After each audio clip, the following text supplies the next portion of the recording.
Good afternoon, everybody. And what I'm going to talk about veterinary medical emergencies and what we can do as a first aid to encounter those actually.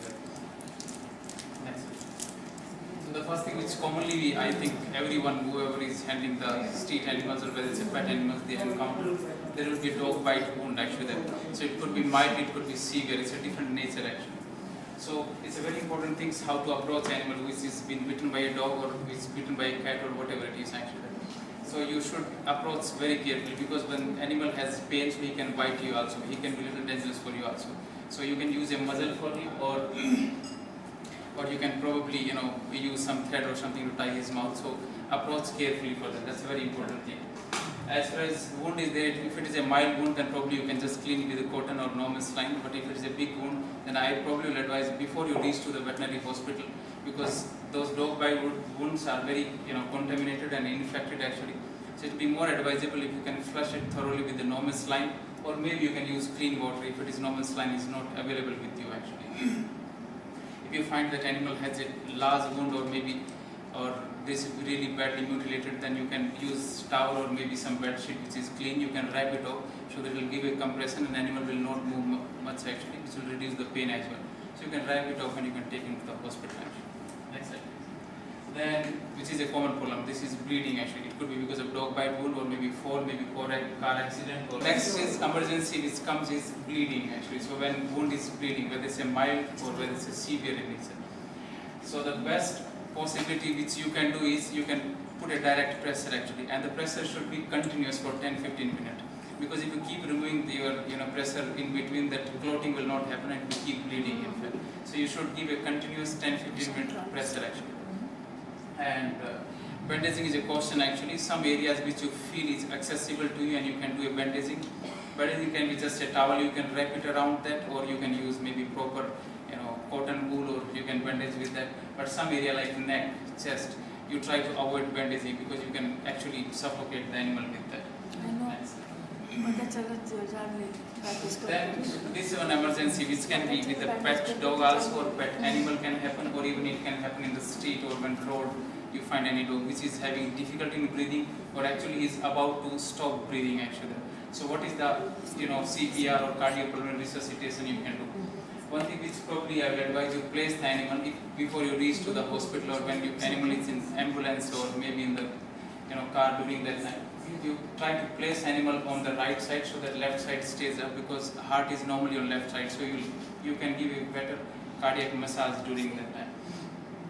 You can do artificial breathing actually, and how to do that, you can use for example, you close the mouth tightly and use only the nostril of animal. If you feel that animal is otherwise looks healthy, you can directly start breathing through the nostril, and you do blow, like it has to be like animals lungs should inflate actually. You should it has to be forceful actually, and the rate which you can blow and you can do the artificial respiration is almost 12 to 15 per minute. That is the normal breathing rate actually there.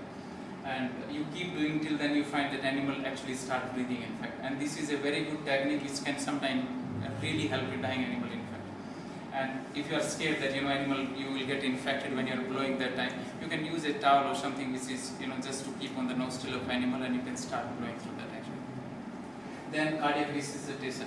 This is again a very important thing. If you are one person probably can do the artificial respiration, and normally the heart is just behind the elbow area actually. So you can find that almost 100 to this is for example this animal, you can say it's here that. So you can how to do that. For example, the animal, this is side of the head, this side is the back area, and this is elbow. You normally have to, like normally the dog's heart rate is 100 to 120 beats per minute. So same way behind the elbow, you can just keep giving compression. It should be gentle compression on the behind the elbow area actually, and this will maintain on the ribs, under the ribs. On the ribs, lower area of the ribs actually, lower area of thorax actually.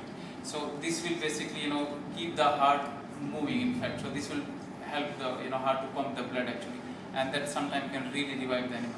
See, if animal is going to die, you cannot do anything, but sometimes we have seen it can really does wonder in fact. Then this is, as I told you, the site is behind the elbow actually that. So this is, if you probably would have been some dog I would have shown you, but probably it's a very important thing which you can do, artificial respiration. and cardiac resuscitation. If you go to the Google or somewhere, you can see it's a very, very important thing. It's sometime, before you reach to the hospital, you can save animal actually. Next. This is one thing, the burns, which can happen because of three reasons. There are three types of burn. It can be because of chemical burn, maybe because some chemical, got poured on the animal, or it can be electrocution, or it could be heat, or maybe fire or heat burn.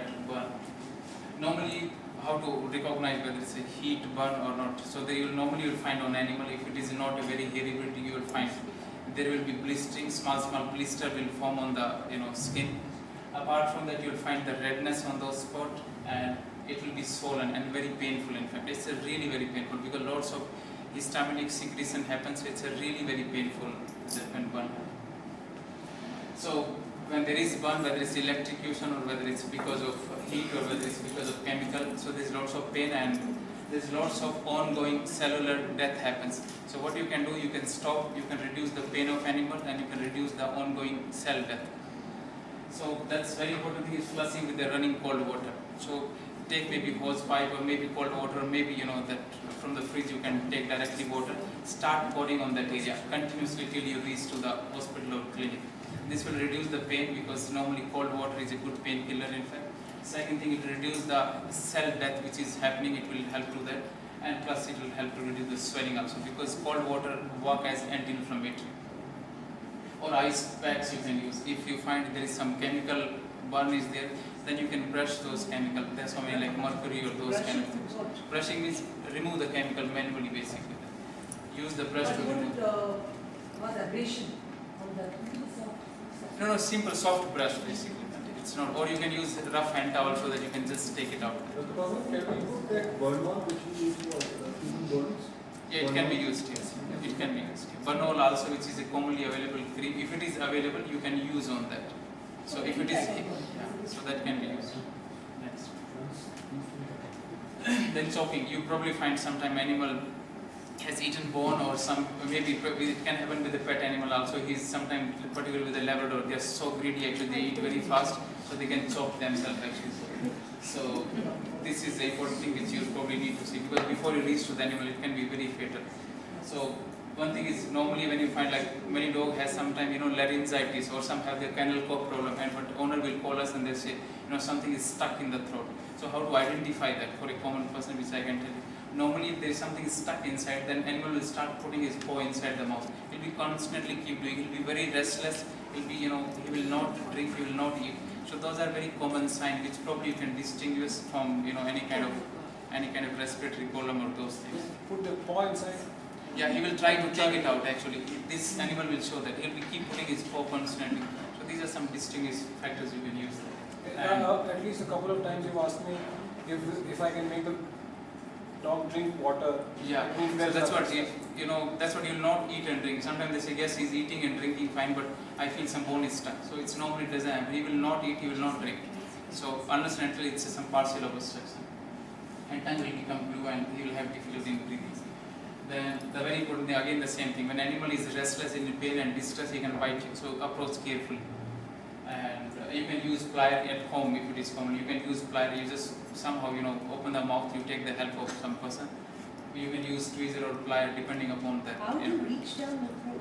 No, that's what is there. You cannot be, for example, it's stuck in the teeth. For example, it's stuck in in the somewhere close to the tongue. So then you can remove it. But if it is really deep, you cannot remove that. So then probably if you are really strong and if you know really good animal handling, when you open the mouth, go as deep as the animal is cooperating, pull it out. But pull it out gently. You should not injure more than healing. But it will be more approachable if you can approach to the hospital as soon as possible. If you find there is something like both or maybe some small object which you feel you can see that it is deep inside, which you can't remove by hand. So what we normally advise, give a strong compression on the chest, really give a good blow on the chest, sometimes just comes up. So then diarrhea and vomiting, this can be an emergency actually depending upon the situation. Sometimes animal is, particularly happen with the puppy if they are infected with a parvovirus infection, and if you feel you can't reach to the hospital and probably you don't have access to the hospital, then what you can do in those. Diarrhea and vomiting, I'm putting in a common way, but because both lead to dehydration actually. The most important thing come here, maintaining the hydration of animal. If you give food, animal is eating, and if he's vomiting, then he will have more dehydration, than what he's eating actually. So first thing is stop the food for him, but start giving him small amount of water at frequent intervals. So he will not have so much water, he will be able to hold that water and he will be able to, you'll be able to hydrate him. So that's very important. Give him small amount of water but frequently that him, so that he can, he should not vomit and he should not purge out that. You can use ice cubes also, because normally ice cube will keep leaking, so you will not have, by itself he will not have so much that. And in that water, if we're trying to rehydrate by ourselves without an IV, having glucose or something like that? Yeah, glucose and electrolyte, but normally it has been seen that normally dogs, they don't like if you add something. If it's a plain water, because most important thing is hydration. If he likes glucose, wonderful, you should do that actually. Electrolyte also sometimes they put, but if you put electrolyte, they don't drink actually. So it's plain water is more ideal. I do one thing, I don't know whether that's, since they don't take water mixed in glucose, I would keep the glucose Yeah. separately and Yeah, you can do that, otherwise some people in other things, yeah, that's a good idea. Honey? Yeah, that's what other is honey, absolutely she's saying. Put, smear the honey, so that will give glucose. It's an immediate source of energy, so that's a good option actually, what she's saying. So that also fractures, very important for all the pet owner and for the people who are handling the street dogs actually. Very common problems, and sometimes can be, by first aid, if you know some simple techniques, you can do really good job actually. Because this has been seen when we get animals which are fractured in hospital, particularly street dogs actually. The damage or the problem which happens because of transport is more than what happens actually because of accident. Particularly the case of spinal cord fracture, when they're transporting, animal is frightened, animal is in pain, so he will he'll make lots of movement, and he can, if the fracture which is not open during the transport, it can become open fracture, and that's more complicated to treat. So transport is very important when you see the case of fracture actually. Same thing in the spinal cord, when you find the animal has broken the spinal cord and you move that, and spinal cord is a very, very sensitive and delicate organ actually, and when there is a fracture and when there is a vertebral dislocation, you will find that small movement can damage the spinal cord. how do you move? Yeah, that's what I will tell you this part. So when there is a fracture, you see that, and first thing is approach the animal carefully, put the muzzle. Best thing is somehow take help of other persons, make the animal calm down. And if you find there is a leg fracture or maybe back leg fracture, take thick cotton thread, just wrap it around there. Use splint like aluminium or plastic splint. Put around that, put lots of cotton. Just wrap it up with lots of cotton and put 2-3 attached tape and take it to the hospital. So that will give you a compression. Just take lots of cotton and wrap it around. If you don't have cotton, take maybe bed sheet or maybe towel or something you can wrap it. So this will give a kind of simple compression on that, and it will not let the bone come out. So Can I just add? Those trolleys like absolutely, that's what I'm telling you is plank. hospitals Yeah, you can use the for plank humans. actually. Yeah. So that's the also. one we use. No, how do you pick up the dog? Yeah, this is what I'm telling you. When you pick, this is particularly when in the case of when there is a spinal cord fracture or those kind of things are there. If there is a back leg, when maybe the front leg or back leg you find there is a fracture, then you can carry him as usually. But it's a very important for the cases of spinal cord fracture actually, how to carry him. It's a very important thing actually. Best thing is you can use a plank, maybe wooden plank actually, or you have some plastic seat which can, so just slowly, gently just, place the animal on that plank and carry Pull him onto. Yes, better pull him actually. If you carry him, you will crouch him actually, you will bend that and you will create damage more. So it's best thing will be that you just slowly drag him to that plank and take him on that. And maybe you can use, those, particularly we use those tape which for the boxes or something, just you can wrap it all around, he'll not move. Pressure bandaging, I think you understood, using the cotton maybe bed sheet, or you can use the thick towel actually for that. Using splint, it's a good thing if you can use, but don't use something which is really, penetrating or poking. So it should be maybe plastic or those kind of thing you can use that. Then it's a gentle transport, it's very important. So don't drive too fast in hurry that, you damage him there only. So you don't have to, just you have to go to the hospital and put him. So better, transport is very important actually. Thanks. Heat stroke during this season, and particularly in the north part of India, but anyway here also we have seen, there's so many cases we get, and particularly with the brachycephalic breed. Brachycephalic breed means it has a small nose, actually short nose. Pug, bulldog or boxer, those kind of breed. It's a big problem, they can't tolerate heat too much. So it's important that don't leave them unattended in the car. Sometimes you just put the window and you go to the MK retail or something, and by the time 5-10 minutes later you come, your animal is dead actually. So be careful about that part. So don't leave, at least open the window and then go with it. And sometimes maybe you give a bath or something to the animal, or maybe you chain him outside and it's a heat. So it can be really stressing more. Using lots of, if by chance you find animal has heat stroke, whether it's How do you know that they have heat stroke? animal will be terribly panting, he'll be lying in heat actually then, and if you'll find, you touch his inside the ear or maybe in the axillary portion, it will be really hot actually that you'll find. And nose will be really dry actually. And even if it is a friendly dog, you can touch inside the mouth and you see that it'll be like burning in fact. So that's a very common sign of that. And he'll be lying in fact. And tongue become blue, that hyperventilation, so those kind of things are there. So the most important thing is water, which is, and it's advisable to cold water. Just start pouring it actually. You can use ice cold water. Don't put ice pack at one spot, keep moving it actually, otherwise it will lead to burn actually because of cold also. And otherwise you can use the wet towel which is dipped in the cloth, or otherwise maybe bathtub, you can just pour water and let him be in the bathtub, keeping head up actually. So till you get the veterinary access actually. And if you have access to the thermometer and you can do that, temperature should, once you feel the temperature has gone less than 102 or 103, then you can stop doing that part and then you can reach to the hospital. Because problem happens with the heat stroke bringing temperature to the normal is fine, but after there is lots of problem happens actually. That is, animal will lead to the gastroenteritis, they may lead to the stage of fits and epilepsy and those kind of things, organ failure. If you do these things much faster, you can prevent those problems.